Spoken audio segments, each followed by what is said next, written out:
Act the 2nd, Chapter the 11th, Because Love Conquers All. In which Echo goes home. Echo and Daring Do. There is a hole in the ground.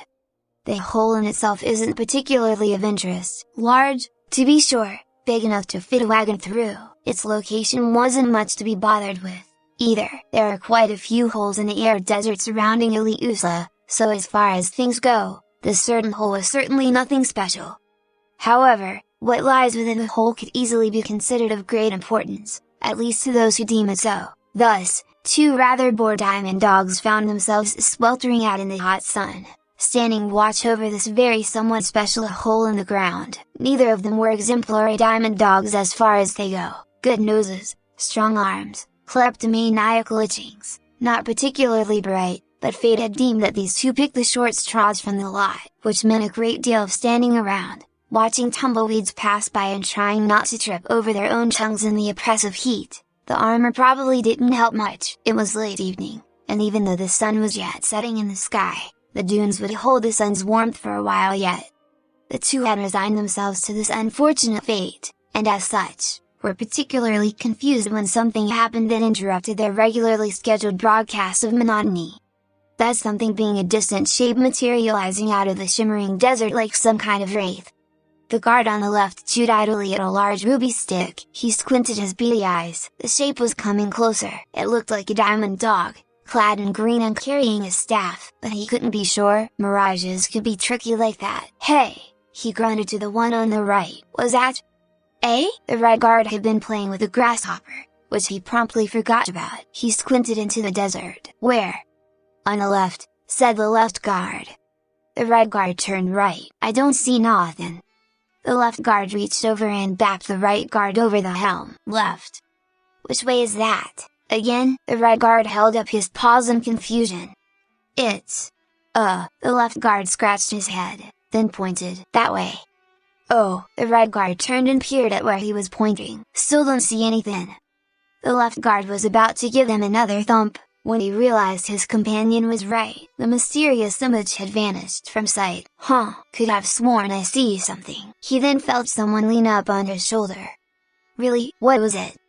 The left guard didn't seem to notice that the voice came from inside his head, or that suddenly there were 3 diamond dogs standing outside the hole. He pointed again. "Looked like one of us, tall, though, and green."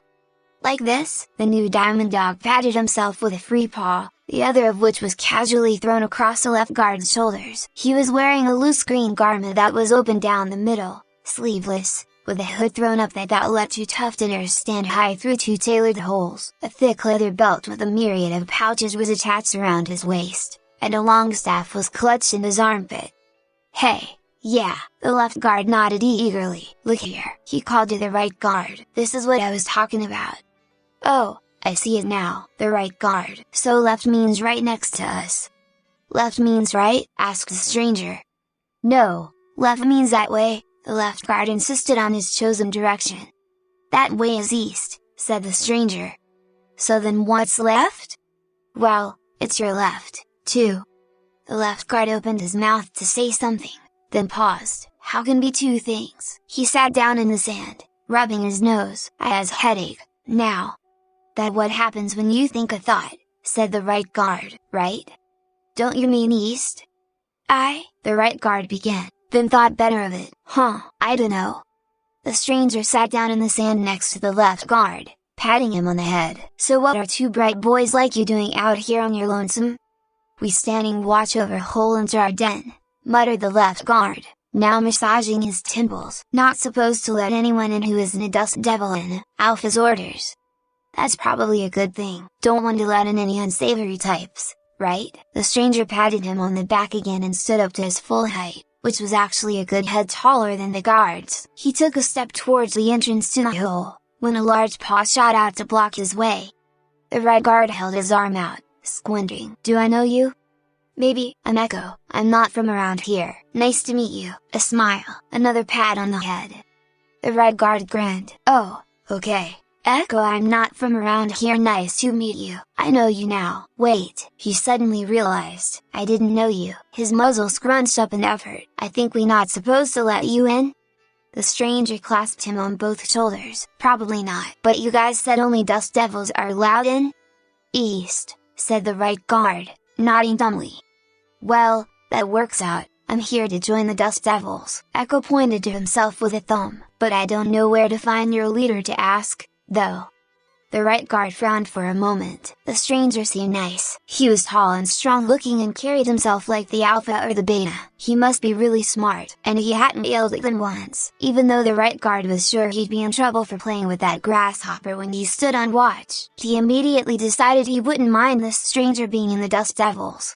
I can take you to her, the right guard yipped excitedly. Oh, this could be fun having a new pack mate, come on. With that, he spun about and dived headfirst into the hole in the ground. Echo was left standing there, facing the dark hole. He spun about on one foot, now facing the left guard. He waved. Bye. The left guard waved back. Echo stuck out his middle fingers, then proceeded to fall over backwards, vanishing into the hole. The left guard poked out his own middle fingers, repeating the curious gesture. Huh. A few miles away, Daring-Do watched as the tongues of golden fire danced around the small campfire. On the other side of the blaze, Lady Firelight had settled into a tight, gem-studded coil. She could see the flickering glow of flames in the dragoness blind eyes. The camp was set up on the edge of a small ravine, at the very border of grasslands that shadowed the desert. Beyond, the land was nothing but dunes and the occasional mesa until the horizon swooped down to eat it. Echo had left not an hour before, padding emotionlessly into the distance until he vanished into the shimmer of heat. Daring poked at a pebble buried into the dry ground. The campfire crackled. Firelights shuffled in place, scales rasping softly against each other. Crickets chirped. Abruptly, Daring stood up. I'm going for a ride, she declared, not particularly caring if Firelight responded, and an instant later, her wings snapped down and propelled her high into the night sky. Out in the desert, the sand and rock baked all day long, absorbing the furnace from above. At night, they gave the warmth back to air. Flying in the desert after the sun went down was as effortless as breathing. Thermals rose in mighty, invisible columns from the desert floor, sometimes stretching miles into the air. She found one easily, feathers tingling with the temperature difference. Daring did not even have to flap once she entered the thermal and was slowly borne aloft on the river of wind.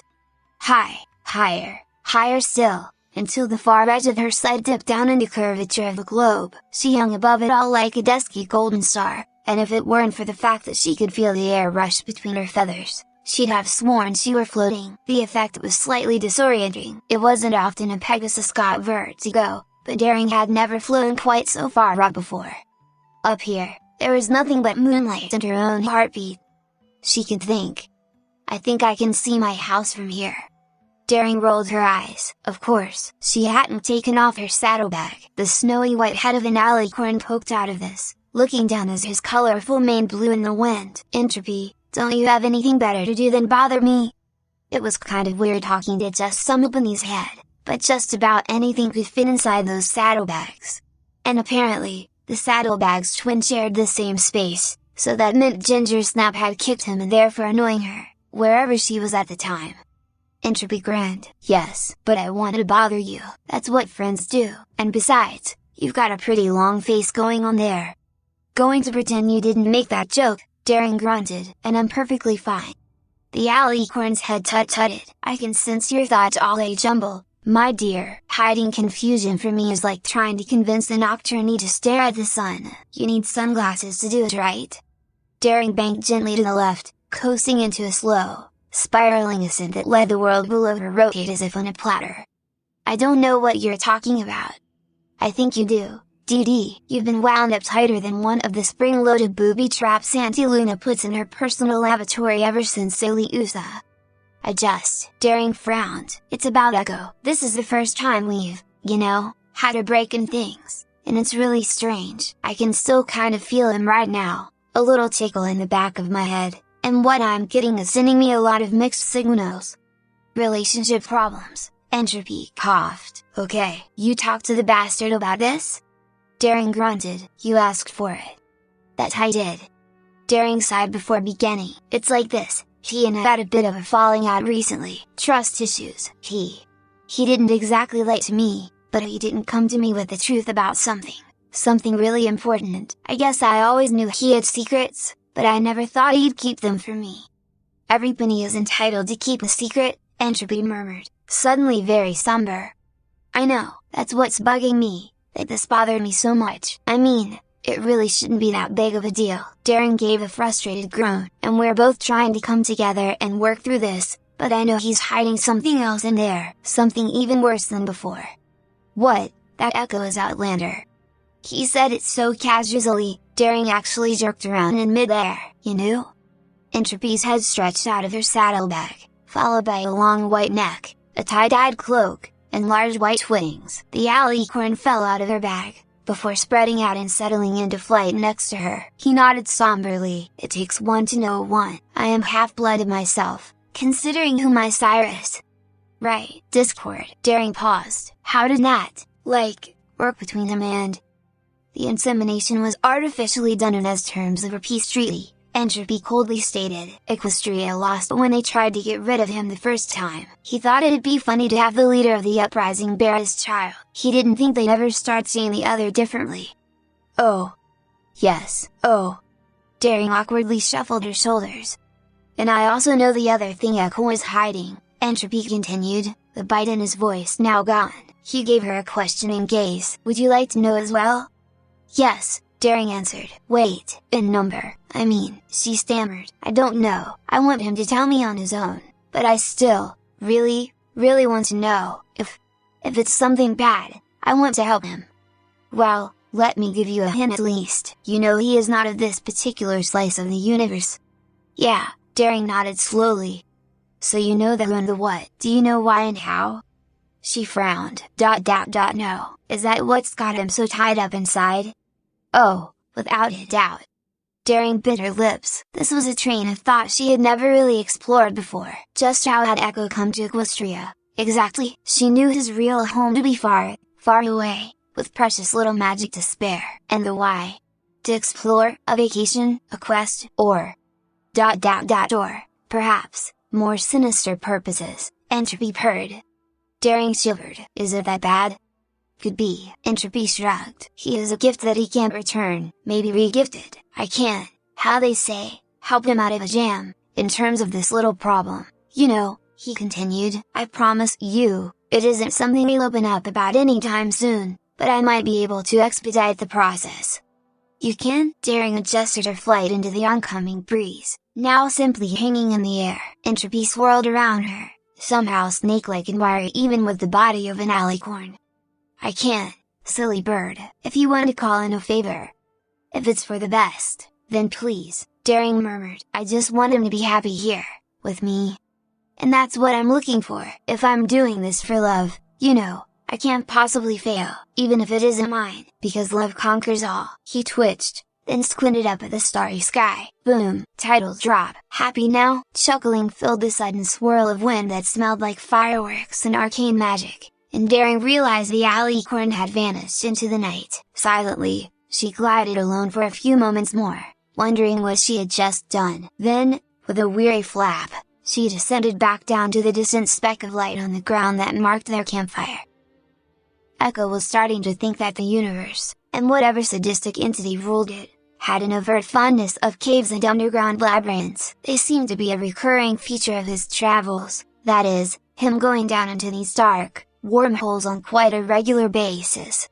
He suddenly realized that a great deal of his subterranean adventures were also thinly veiled sex jokes. Fuck! A prickle of discomfort twinged through his thoughts. Ah, there she was, the tingly feeling in the back of his mind that he'd come to miss and dread so much over the past week. Daring had managed to re-establish their mental connection, at least enough for the barest of emotions to seep through. He could sense her, a ping of trepidation. And I hope, mentally, he shrugged it aside, deciding not to investigate and keeping his wall up. Things were still awkward between the two. They'd taken a step in the right direction to fix a rift that had grown, but Echo still needed to stitch the final patch himself. If only he knew how! He sighed. Daring and Firelight were awaiting somewhere outside, ready to spring in at a moment's notice if the plan went wrong. This was a critical point in his grand scheme, and if things went belly up here, the dream of the Cinderwings, of a diamond dog race united under a single, peaceful banner, might as well bite the dust. They didn't know that, however. Diplomacy usually worked. So this couldn't be too hard, right? Now exactly wasn't the time to be playing things by ear, but hell, most of his plans ended up screwing him over anyway. When all of this blew over, he banked on retiring to his favorite bin back in the shagwagon with a cold stein of cider and telling the universe to properly fuck off and stop dragging him into all these eluded escapades of half-baked faggotry. PST, Fluffy. A tickling came from his nose, much like a bee had flown up a nostril and had started buzzing around as pleased as could be. He sneezed out of reflux, and a pint-sized alicorn shot out of a nostril and splattered onto the cave wall. Wincing, he scraped it off the rock and gingerly wiped it off on his robe. Entropy? The tiny little version of the prince gave him a cheery wave where he perched upon a paw. What's up, Stretch? Now, Echo had seen a lot of strange things in his time on Equestria. Sneezing out a member of the royal family ranked about a 3 on his list, topped only by the time he'd seen Ginger snap in a bubble bath, and what happened in Rio de Janeiro. But the less people knew about that last one, the better. Whoa! Tiny little pony, the red guard snuffled at the miniature one's friends. Who this? Why he with you? Why he here? How you get so small, pony? Well, I took a trip on the magic school bus for my biology class. Echo shuffled between the two, hiding Entropy behind his back, who protested in a squeaky voice. He clapped at the guard on the shoulder, smiling broadly. That was my pet Breezy. He kind of comes and goes, but he won't be a problem. Breezy, really? Those assholes are like the worst kind of people. They took the innocence of my petunias. The guard squinted hard, then shrugged, before turning and continuing down the path. Echo let out a sigh of relief. I've been up to the usual, friend. Pissing off Ginger, foiling her plans, partying with the Apple family, had a falling out with Daring. Now I'm about to take over a Diamond Dog pack. Still haven't pieced that last one together yet. Haven't seen much of you lately, he commented, watching the path ahead swerve around some boulders. How are things? Entropy grinned. Your hot feathered mama sent me to give you a leg up. Figured it was about time I started playing the game. You know, been sitting behind the pawns for far too long. I've got something big in the works. That was nice of her. How big is big? Like, world shaking this changes everything kind of big, or drill that will pierce the heavens kind of big? Echo paused. Holy shit. The guard escorting him went a few further steps before stopping with a raised eyebrow. Echo waved him off and trotted back into the pace. So, care to divulge this plan of yours? Maybe we can put our heads together, help each other out. That's actually why I'm here right now, said Entropy, his voice suddenly losing the mirth it usually held. Echo, we're friends, right? I think you were like the second nice person I met in Equestria, so you're pretty up there, guy. Entropy nodded, smiling, and swallowed. So, friends do each other favors, right? Echo ducked under a low-hanging beam of wood and wedged between the walls. That we do. He hustled after the guard, hearing the sound of activity coming from further up the tunnel. I was wondering, do you know what happened to all the chaos magic I pumped you full of back when we met? Still have it, I'm pretty sure. He patted himself down, as if he could actually feel the currents of power running under his skin. Sometimes it felt like he could, especially when he used Starsight. Actually, now that I think about it, Discord gave me tons of magic, too, and technically Ginger's snap, via lightning bolt. Really? Entropy fluttered his eyelashes. Do you think I can maybe have that back for a while? Sure, once I'm all done here. Echo chewed on his lip. He couldn't really see the harm in giving up the vast amount of energy he'd soaked up over the months. It wasn't like he could even use it, really, and Entropy/Disarray was one of his closest friends. The telepathy spell was the extent of his magic hues, and Starsight just tapped into the ambient fields around him. What are you going to do with it? Entropy grinned. Become a protagonist. Right, well, that made about as much sense as he'd guessed. It's as good as yours. Just let me finish before you suck me dry. Was that a dirty joke? Entropy giggled. In return, I'll help you. Help yourself. And expedite this little revolution you're going to ignite in a few moments. The Cinder Wings will become the largest pack in Equestria in 10 seconds flat, and you won't even have to lift a ploy yourself. That sounds fair. Oh, Looks like things are about to get interesting. He gently slid Entropy into his pocket, patting the little lump the alicorn made in his robes. Any further conversation was lost to his ears, as the tunnel finally opened up, and he and the guard emerged onto a high stone ledge observing a mighty pit. Diamond dogs of every shape and size shuffled to and fro through small tunnels carved through the rock, or between crude rubble huts. Crystals and gems studded the walls, though the huge pile at the very center of the room gave Echo the feeling he'd arrived at the right place. One of the diamond dogs noticed their arrival, waving a paw at the guard and Echo. And then realizing there was a stranger in their midst, it whispered to a neighbor, and suddenly word was spreading like wildfire. The bustle and hustle slowed down as the pair jumped from the sheer rock face and slid on their paws to the bottom of the pit. Echo stood to his full height, drawing his robes about him and ensuring the hood was thrown up for maximum effect. He noticed that he was easily half a head taller than most of the dogs now staring at him.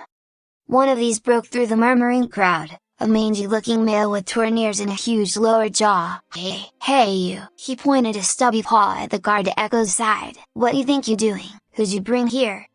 The red guard had a dopey smile upon his face. This Echo, he nice. He say he wants to join us devils, so I bring him here. No, the newcomer shrieked. Why are you so dumb? Nobody new comes in, that's what Alpha say, right? East, said the right guard, who suddenly frowned, as if rethinking his life choices. Echo sighed, then nudged him. Is this your beta? At the pensive nod, poor sod was so lost and thought wouldn't even find him in Narnia. Echo stepped forward, paws outstretched. It was probably a good idea to make sure he made clear no harm was intended to any dog in this pack. But before he could approach the rival beta, something pale and colorful zipped back up his nose. Echo halted. He twitched. His eyes pulsed every color of the rainbow, then settled on pink. His muscles shivered under the skin, locking up stiff as a board. He tried to relax, to loosen himself up, but found that nothing was responding. His fingers, his toes, his ears all remained perfectly still. He couldn't even blink. I can't move. What's going on? Entropy, is this you? An agonizing wrench of pressure inside his head. Something physical wrestled his will aside, straddling the cockpit of his brain and shaking hold of the controls. There were no other alien thoughts, just the sense of something piloting him like some kind of furry Gundam suit. And then movement returned, but it wasn't his own. Good evening, San Diego. How are you feeling tonight? Oh, God, that was his voice, his old voice, and it was coming from his throat. His body moved of its own accord, settling into a long swaggering step, staff now held out like a sword. An incredibly faux accent broke through. My name is Jackie Legs, and I'd like to say... A blur of motion. He was leering over the beta. Hello. The beta stumbled backwards a few steps, before recovering. What is the meaning of this? He snarled. I'm White Fang of the Dust Devils, and I do not like being messed with. Shut your unoriginal mouth. Name is stealing big cheese. Echo's mouth twisted up into a demented smile. I said a hip, hop, the hippie to the hip hoppy and don't stop the rock in the bang bang boogie said it jumps a boogie to the rhythm of the boogie the beat. What? Echo could only watch, horrified, as his staff flashed out, ramming into White Fang's chest. The breath left the rival beta's body in a loud whoomph and the crack of ribs as he doubled over. Echo's body twisted violently, and the staff followed, the opposite end snarling around and uppercutting on a solid slab of wheezing diamond dog jaw with enough force for White Fang to take a good, long look at the ceiling. Before he could recover, Echo's body had already spun around to the side, his staff kicking the beta's legs out from under him and then brutally slamming him headfirst into the ground.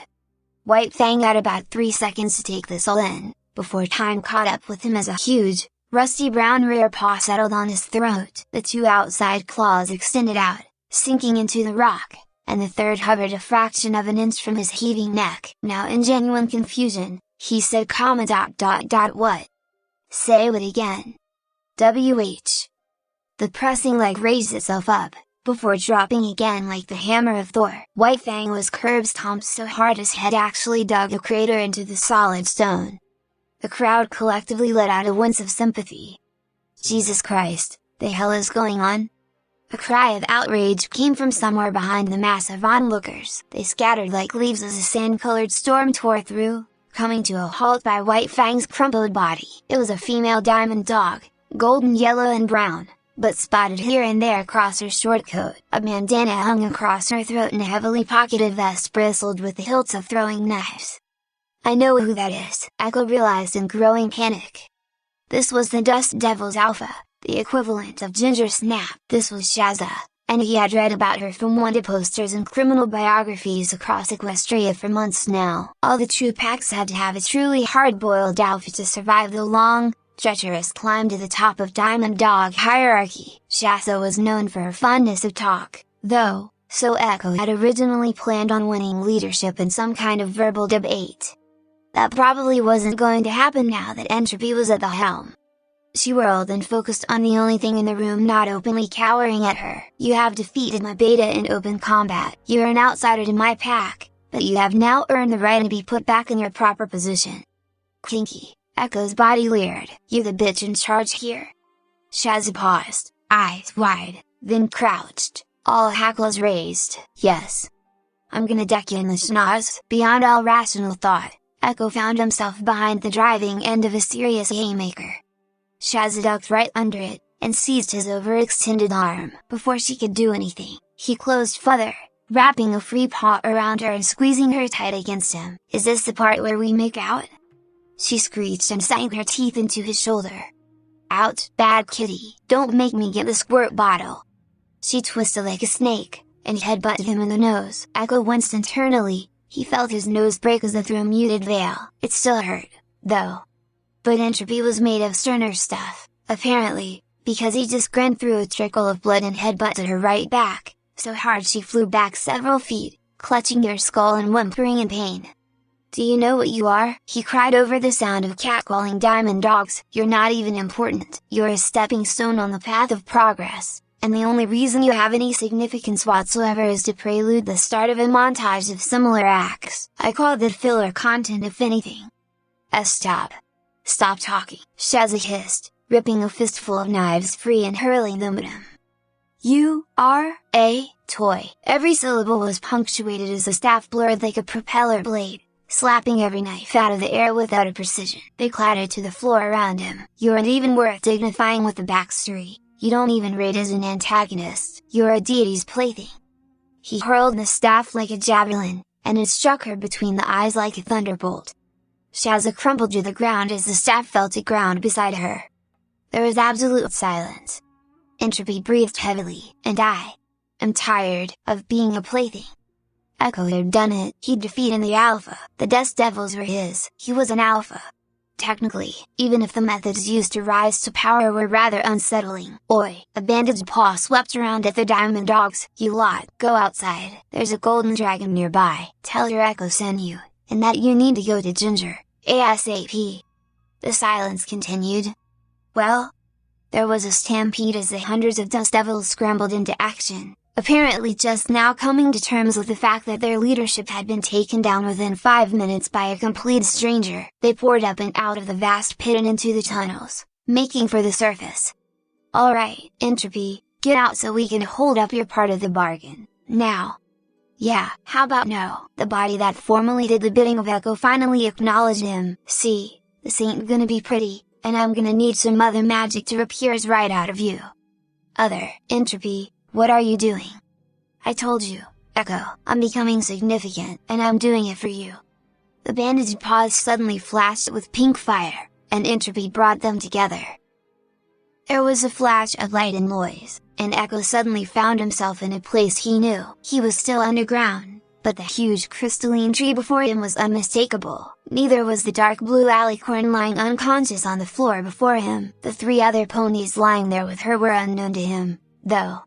The Tree of Harmony. They were under Everfree Castle, hundreds of miles away, with an unconscious Princess Luna and 3 others. Echo took a moment to take this all in. Of all the contrived, shark-jumping bullshit, a serpentine shape slithered out from around the tree, tall and thin, with a lobster claw and polar bear paw, draconic face grinning joyfully in the arcane gloom. Figured it out, yet? Asked Disarray. No. Good, said Echo's body. Then this will be a surprise. Step by step, they approached the fabled Tree of Harmony. It trembled and thrummed as they came closer. Upon the trunk, the marks of the sun, moon, and magic were etched and pulsing. They seemed frightened. Of what? Echo was not entirely sure. He could only watch and be afraid of what he guessed came next. Entropy reached out to touch it. The bandaged paw hovered an inch over the surface. For what it's worth, you've always been my best friend, Fluffy. Thank you? With that, the paw came down. Everything turned hot and white and unbearably loud. There was no warning. If there had been, she still wouldn't have been ready. Daring abruptly keeled over, almost landing in the fire pit. Her entire body felt like it was ripping itself apart. Her limbs spasmed uncontrollably, kicking up dust and sand and pebbles as she soundless shrieked into the night air. Gag! Through a haze of flashing colors, she could see Firelight looming over her. Daring do. What is going on? Help me! Daring screamed through clenched teeth. It was indescribably the worst pain she had ever felt in her life. Was this equivalent to birth? She hoped not. Over the hot needles and seizures, she could feel draconian claws hovering over her body. There is some kind of magic pulling at you, something is blocking it.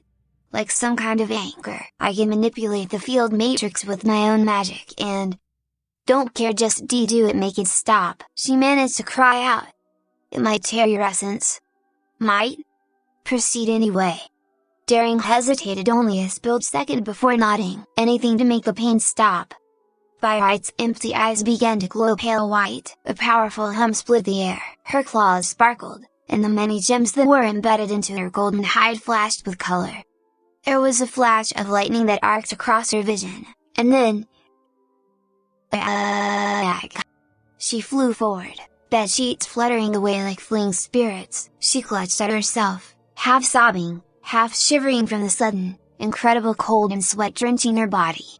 She didn't recognize this place. It was dark, a window with blinds over on the wall. Something moved in bed next to her. She glanced down at... A scruffy brown palomino stallion was staring back at her through gray eyes with a matching expression of bewilderment. Cream-colored fur ran from the underside of his neck all the way across his belly. Daring, he finally said, "Is that you?" Echo, that voice. She reached out for him. "Course it's me." She froze.